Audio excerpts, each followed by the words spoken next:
Hello, welcome to Holistically Speaking. I'm your host, Marella DeVoe. At Holistically Speaking, our mission is to be the avenue through which the voices of holistic health reach you at the time you need it most.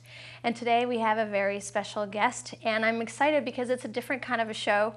I'm joined by Paul Kervick, who is one of the co-founders of Living Well. It's Living Well, you'll have to look it up. It's a wonderful, completely different approach to community living for the elderly, people after retirement, and it's very different from a retirement home, the traditional retirement homes or nursing homes. So we're going to be talking to Paul about that. Welcome, Paul. Thank you for joining me. Pleasure to be here. Thank you.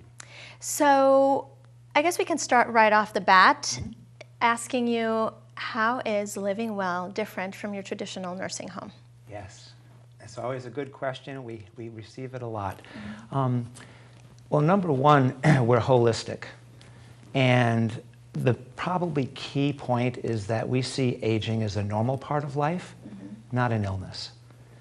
And that we see that the elders in our home and in our communities are probably the greatest resource this country has. And the options for what happens when you need a little more support in your life, from our perspective, could be greatly improved. Right. So when you say, because it's interesting to hear you say we see aging as a normal part of life and not an illness. Right. Automatically it makes me think, yeah, you're right. There's somewhat of an illness approach, treating the way we care for the elderly is very much hospital-like, right? Yes, yes, and often pharmaceutically driven. And there's a place for Western medicine and the technology of Western medicine and for pharmaceuticals. However, early on my path, when I was having children, and I wanted to be at the birth, and I wasn't able to, and the only place I could go to have my child was the hospital. Right. And when I looked at birth around the world and the amount of risk in birth and what could be determined before the baby actually came, it didn't make sense. And aging is the same. Yeah. Life is basically change. Yeah. And our model basically is focused on managing and steering change. We're not looking to control things. Right. And often in Western medicine, it wants to control and separate, and it's really good at focusing on illness and symptoms. Right. Our focus was to actually focus on the well-being of our elders and our community. Yeah, which is really fascinating because I'm really interested in the parallel that you're drawing, because you're right, you know, with childbirth in the Western world, the approach is to treat it as a medical emergency. Yes. Whereas it's really a very natural event, you know. That first transition. It's like, we're all here because of it. So it's a very normal, natural event that gets treated as an emergency. Right. And so the parallel you're drawing is that we kind of treat being old in the same way. It's very high cost to do that. In our approach, our theory, if you will, when this group of us that came together to say, let's see if we can do aging and caring for our elders differently, was to really base our business model and our governing principles on universal principles. Yeah. And to actually have the business model aligned the way nature's organized. Yeah. And that money, while it's an important part of the equation, that wasn't our primary focus. Right. So you're a nonprofit. Correct. Organization. So the community is all about, the purpose is really about creating community. And you said early, before the show, you said something about keeping our elderly in the community. Yes. I think nature doesn't operate in a vacuum. Everything is connected. Right. And so when we take elders or anyone, and you take them out of their environment, out of the nature they grew up in, their friends, their community, and put them in a facility that may be in a whole different town, with people they don't know and a large amount of people, that ability to connect gets separated. Oh, wow. And so if you can help your elder connect to who they are, their passion, the beautiful beings, and share that in a smaller scale, and share it in their communities, everyone benefits. Right. Well, and it's interesting because it only has been a phenomenon of the 20th century and beyond that we're just so busy that we can't keep our elders in home, you know. Up to maybe, I don't know, 70s or 80s or whenever it was that the shift started happening, grandparents and great-grandparents always were at home with somebody. Yes, with their families. They were always a part of the community. Right. So then I'm understanding from what you're saying that at Living Well is in Bristol. Correct. Right? So are they mostly people from the Bristol area who live in at Living Well? Yes. And again, that's part of the philosophy, I guess, we have, is to have a place in each local town or village where the elders who've grown up in that community have a place to go if and when they need more help. Yeah. Because everyone talks about wanting to stay in their home, Right. which is great, but often loneliness is there. Yeah. And while they may get meals and be checked up on, Right. our feeling is that if we can reach out to those elders and make them part of our Right. community and Yeah. keep them in their local. So about 10 miles around Yeah. Bristol is where most of our residents, but we Yeah. have some that come from California and Yeah. other places because kids are here. I like to share oftentimes with people that my grandfather was a great example of someone. My grandparents were living in the house that they lived for over 40 years, and then he couldn't take care of my grandmother, so he made the decision. She was kind of upset about it, but he made the decision that they were going to move to assisted living, and he had the most unbelievable transformation. He went from being a very withdrawn, not very social man to being in this community where he was driving other ladies to the grocery store, and my brother once said, I was amazed to watch him go into the dining hall and work the room, and say hi to everybody. He changed dramatically. That is such a key point, Morella, because I've had 40 years in holistic health and consciousness studies, and I know intimately that if people, I don't care whether it's our kids or our parents or our grandparents, when they have a sense of purpose and connection, Yeah. they're going to be healthier and happier. Right. No question. Yeah. The research proves it. Absolutely. So tell us a little bit about what happens at Living Well. So people, I'm sure, as they're listening to you speak, well, how is Living Well different? Tell us about the setting. How is it different Sure. from a nursing home? Sure. Well, first of all, Living Well in Bristol happens to be in an old Victorian, 120-year-old house, okay, and Beautiful. in a neighborhood, Yeah. no sign. The only way you could tell we're there is a little handicap ramp Yeah. that would come up to the house. And we are engaged in the community. Our residents are being fed nutritious, organic when at all possible, locally sourced Yeah. food, because part of our model, being sustainable, is supporting our local farmers. So we have gardens in the back.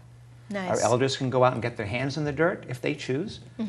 Be around living things, Yeah. very important, Yeah. and eating the highest quality food, and living water. Water is so important for Right. hydration. Yeah. And they can participate in the house. Right. So you might come in and find one of our elders who may have some Alzheimer's issues, but her whole life she had 18 kids, was taking care of people. She loves to do laundry. Oh, So she wow. might sit at the table and fold laundry. She may Oh, do it that's- multiple times, but her that's so smile, sweet. they're talking, people from the community come visit with her. Yeah. We had another gentleman who we didn't know a lot about him when he first came, but as we asked questions and were with him, he seemed a little bit lonely. And so we asked, what did you used to do in your life? He said, well, I was a short order chef. Oh. So guess what? He became our prep cook, and he Oh, prepped all nice. the food. His smile, blood pressure was better. I mean, so many signs when people have purpose and are engaged. A sense of purpose. And that's actually what my grandfather would get by driving the ladies to the, some of his neighbors to the grocery store or medical appointments or going to church together. Yes.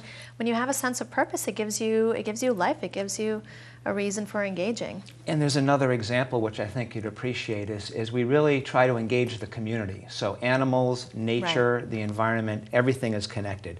We set up a program with the at-risk students at the local high school. They have to do a community service. They get into some kind of issues. Yeah. So they would come over, and we had two students I can remember. One who saw the administrator's desk chair and very timidly one day said, could I sit in that chair? Oh, nice. Sure. he said, this is amazing. We got to know this young man, and it changed his life. Yeah. The elders, their stories, being of service, Yeah. being appreciated. And then when they finished their community service, he came back and volunteered. Oh, nice. So we really try to engage in all levels of our community that we're a Right. part of. Right. Yes. Yeah. So I also understood from looking at your website and that the kind of care, the kind of health care or health support Yeah. that your residents get is also slightly different. So can you tell us about that? Yeah, absolutely. We touched on it earlier, but food is medicine. Nutrition is so important. Absolutely. And so we spend a lot of time, our medical director is a naturopath. We work with integrated medical approach. We work with what works, but Right. food, water, music, sound, movement, exercise, Tai Chi. Yeah. We've had UVM students actually measuring results. We're working with nurses from the University of Vermont, Oh, that's second-year medical students from the University of Vermont, because even the hospital now has an integrated medical center.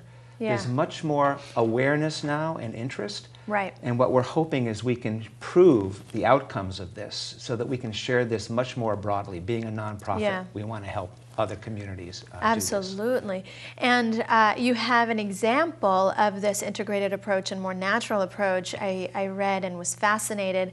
I think there were actually a couple that stood out. One was, oh my gosh, it's escaping me, but a couple of your residents with prescriptions. Oh, that yes. They were taking yes, prescription. we had the governor and some of the state legislatures, and Patrick Flood, who at the time was healthcare head of that in Vermont.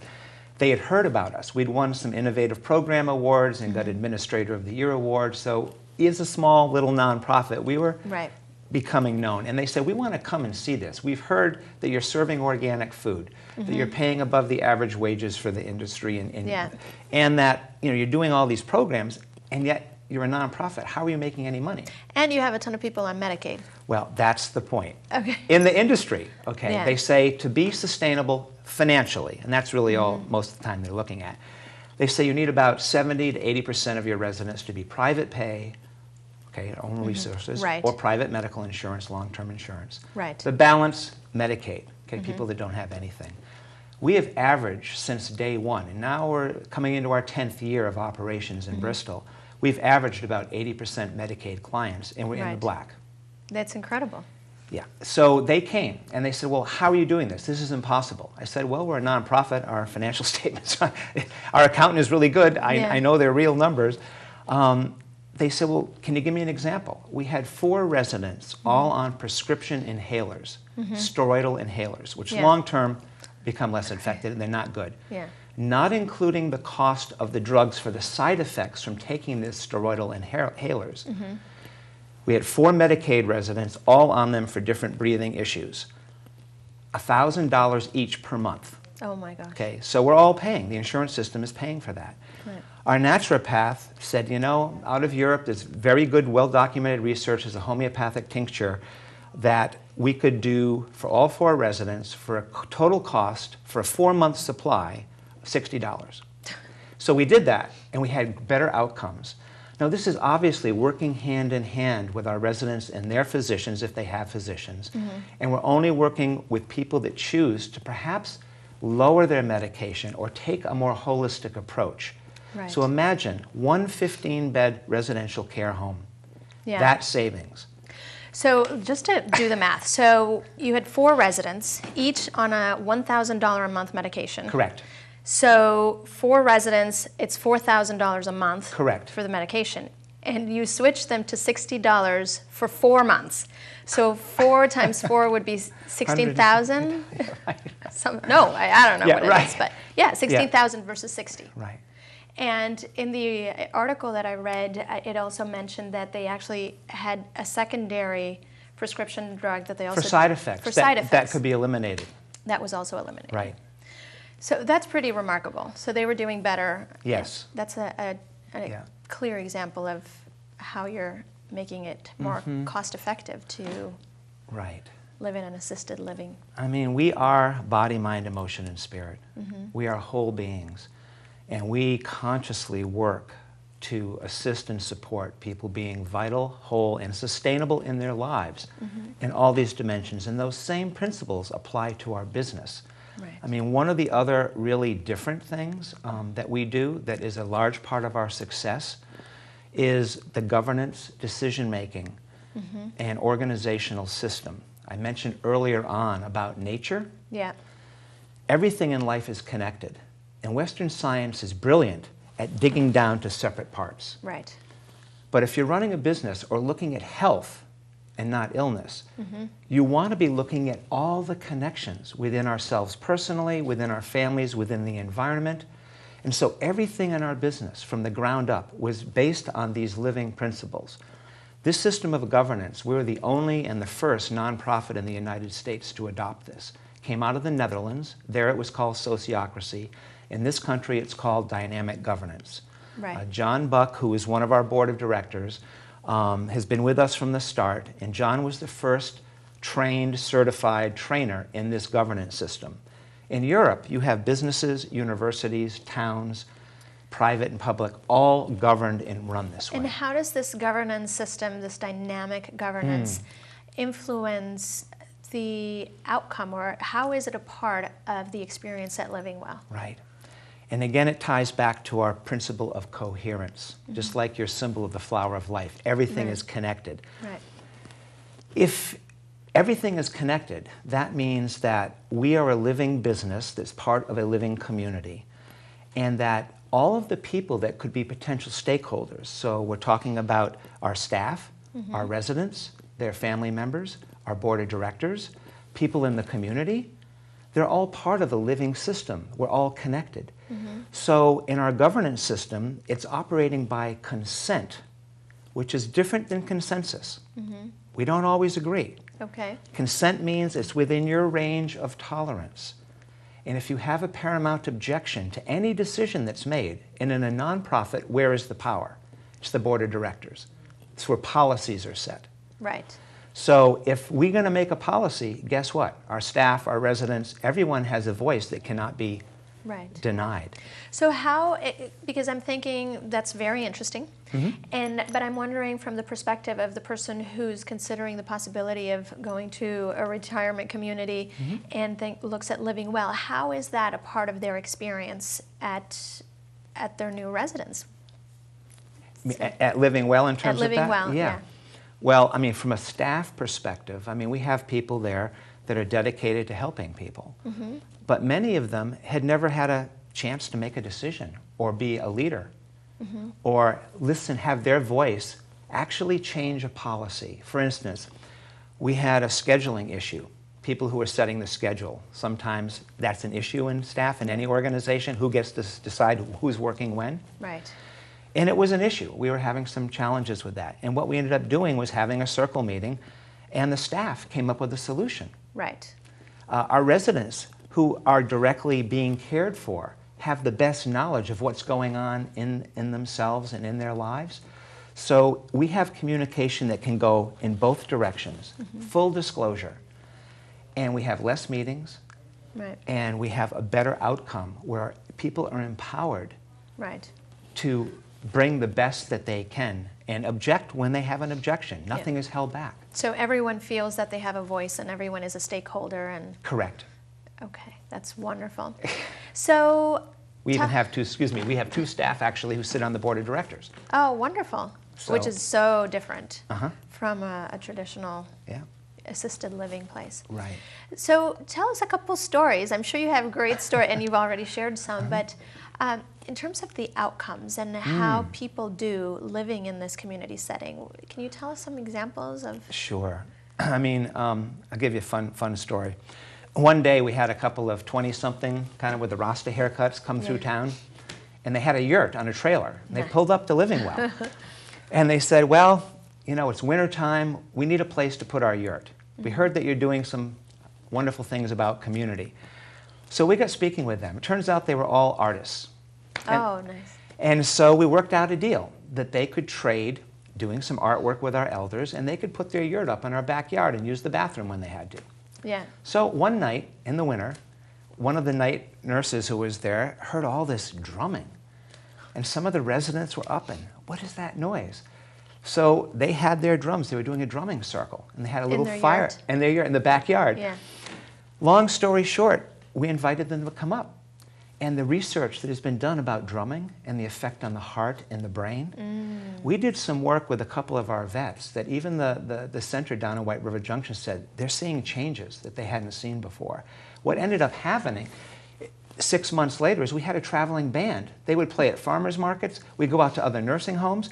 And we went up and we actually got Jim Douglas, the governor at the time, to drum and chant with our elders when we got this innovation award. Oh my God, I could not imagine Jim Douglas drumming and chanting. He was such a good trooper. I mean, but it's so fun. Yeah. So you've got your residents drumming, maybe even gardening, doing art, folding laundry. Yeah, they're part of life. They're engaged and have purpose in their lives. And you know, right now we're not doing the drumming. Yeah. We had a ukulele group, but they're no different than children. Right. We have residents that pass to spirit. Yeah. We have residents, their interests change. So art, we're doing Tai Chi a lot now. They really are loving that. Nice. Yeah, so we're always evolving it. And again, steering change. Yeah. You know what it makes me think of?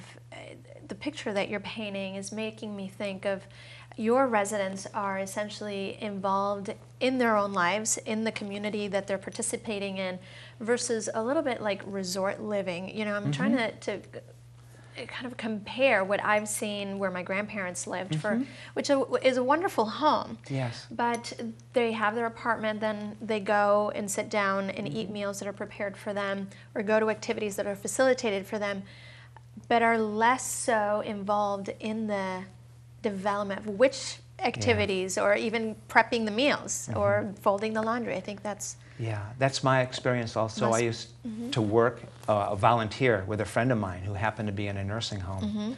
And wonderful people, you know, they have wonderful activities and resources there in their facility. But I'll walk down the hall and often I see people in their rooms watching TV, sitting there alone. Yeah. And the staff is working hard, but they've got so much on their plate. Right. So without shifting the system, the actual approach, it's more difficult. Yeah. So Paul, we have about 5 more minutes. Oh my goodness. Yes, time flies. So you're here, and you have an opportunity to talk to our viewers, and what is it that you would like people to take away from what you are doing? Well, I think, there's a lot of things. Primarily, it's that we are a community, and life happens in a community. Yeah. Personally, I'm 66. I didn't like the options that were out there if and when I need some support. I told my kids I love to sail, put me on a sailboat, I'm heading out to sea. Okay? So selfishly, a bunch of us aren't getting any younger, decide we wanted to create something different. Yeah. Like when I created the first birthing center on the East Coast. It's a normal part of life. Right. Not that this is the only way, but it is a way that's having great outcomes. So I want to share with other communities and people in our communities, if you can volunteer, if you can become engaged with the elders in your community, whether they're home alone or in a facility like ours or another facility, it enriches lives and the cost of healthcare is going to go down. Yeah. You heard about slow money in farming. Investors who take less return and they invest in their local food source. Yeah. We believe in that. It actually is value and an economic benefit to the community. We know the same is true of how we're caring for our elders. There's a direct economic impact that's influencing the sustainability and viability of our communities. Right. No one's really measuring that. But turning the dollars around so that the focus isn't just money, it's building vital community. That's what we're about, and our elders are a tremendous resource. Yeah, well, it makes so much sense that first of all, instead of looking at the elders as sick, and being elderly as a disease is a huge foundational perspective shift that just creates a different outcome. And then the model where it's not a business to... Not that there's anything wrong with business, but when you do we're a business. We have to make money to survive. Right. So, but the whole shift of perspective to think about creating a community, and that Yes. this is about a community for the elderly.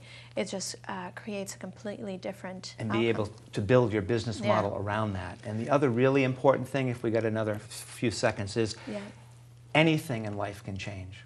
yeah, And I really want to have people understand how important that is in your own lives. That whatever your circumstance, if you have the right tools and support in your community, you can change anything. If you're present in this moment in your life, that's where you have power to make a change. yeah, So we want to support our elders, we want to support our staff and our communities Yeah. to be present and to make a change for the better. yeah.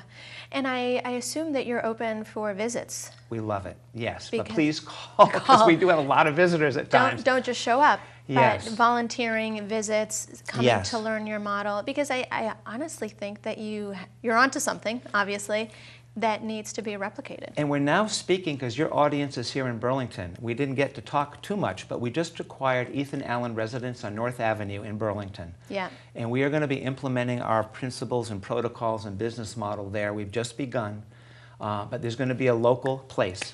Oh my gosh, I'm forgetting. We have about 1 minute and we need to show you resources before Oh, we okay. run out of time. Right. So just to go through them quickly, there's Living Well, that's your website, Yes. livingwellcarehome.org. EthanAllenResidence.com is the Burlington site. Yes. And then you have some great resources here. GovernanceAlive.com is information on your governance model, Correct. dynamic governance. And CVAA.org is Champlain Valley Agency on Aging. And then we have some information, leading edge approaches to well-being from the University of Minnesota. That's a really funny URL, z.umn.edu/taking charge. And then you've got csh.umn.edu/index. Thank you so much for joining me, Paul. Marilla, thank you. It's been my pleasure. Wonderful. It's been wonderful. And I'm sure you enjoyed it too. I'm definitely going to look into visiting Living Well because I'm fascinated by the concept and I can't wait to visit. Be well, live well. Exactly. Join us next time.